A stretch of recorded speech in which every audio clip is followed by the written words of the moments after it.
മഹാരാഷ്ട്രയിലെ കോർപ്പറേഷൻ തെരഞ്ഞെടുപ്പിൽ വോട്ടെണ്ണൽ ആരംഭിച്ചു. ആദ്യ ഫലസൂചനയിൽ ബിജെപിയുടെ നേതൃത്വത്തിലുള്ള മഹായുതി സഖ്യം മുന്നിലെന്ന വിവരമാണ് വരുന്നത്. മഹായുതി സഖ്യം 43 ഇടങ്ങളിലാണ് ലീഡ് ചെയ്യുന്നത്.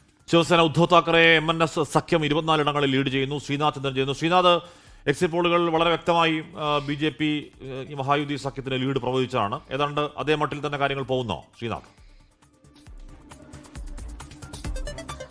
തീർച്ചയായും ഹാഷ്മി, ആദ്യ ട്രെൻഡ് നമ്മൾ പരിശോധിക്കുമ്പോൾ എക്സിറ്റ് പോൾ ഫലങ്ങൾ ഏതാണ്ട് അതേ കണക്കിന് തന്നെ വരുന്ന രീതിയിലാണ് ആ തെരഞ്ഞെടുപ്പ് ഫലം നമുക്ക് കാണാൻ വേണ്ടി കഴിയുന്നത്. 43 ഇടങ്ങളിലാണ്, 43 വാർഡുകളിലാണ് ഇപ്പോൾ BJP സഖ്യം, BJP ശിവസേന ഷിൻഡെ വിഭാഗം മുന്നിട്ട് നിൽക്കുന്നത്. അതിൽ തന്നെ BJP 30 ഇടങ്ങളിലും ഷിൻഡെ 13 ഇടങ്ങളിലും മുന്നിട്ട് നിൽക്കുന്നു.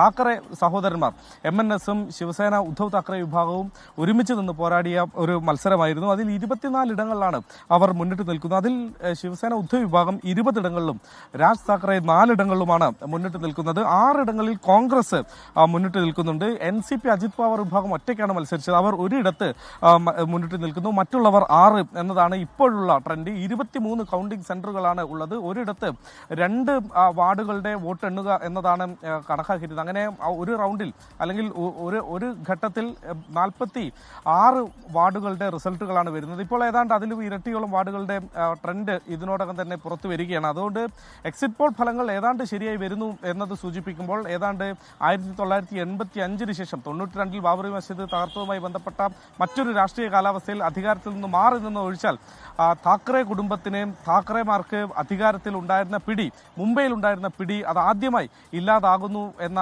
ഒരു സൂചനയാണ് ആദ്യത്തെ ട്രെൻഡ് ഏതായാലും ഇപ്പോൾ നൽകുന്നത്. ഈ തെരഞ്ഞെടുപ്പ് ഫലം ഇതുപോലെ മുന്നോട്ട് പോയി കഴിഞ്ഞാൽ പതിറ്റാണ്ടുകൾക്ക് ശേഷം, ഏതാണ്ട് 3 പതിറ്റാണ്ടുകൾക്ക് ശേഷം താക്കറെ കുടുംബത്തിന് ഈ മുംബൈയുടെ അധികാരത്തിൽ നിന്ന് മാറി നിൽക്കേണ്ടി വരും. മാത്രമല്ല BJP അധികാരത്തിലേക്ക് വരുന്നു എന്നത് ശ്രദ്ധേയമാണ്. ഏക്നാഥ് ഷിൻഡെയെ സംബന്ധിച്ചിടത്തോളം തെരഞ്ഞെടുപ്പ് ഫലത്തിൽ കിട്ടുന്നതെല്ലാം ഏക്നാഥ് ഷിൻഡെയെ സംബന്ധിച്ചിടത്തോളം നേട്ടമാണ്. കാരണം ഷിൻഡെയ്ക്ക് യഥാർത്ഥത്തിൽ ഷിൻഡെയുടെ തട്ടകം താനെയാണ്, മുംബൈ അല്ല.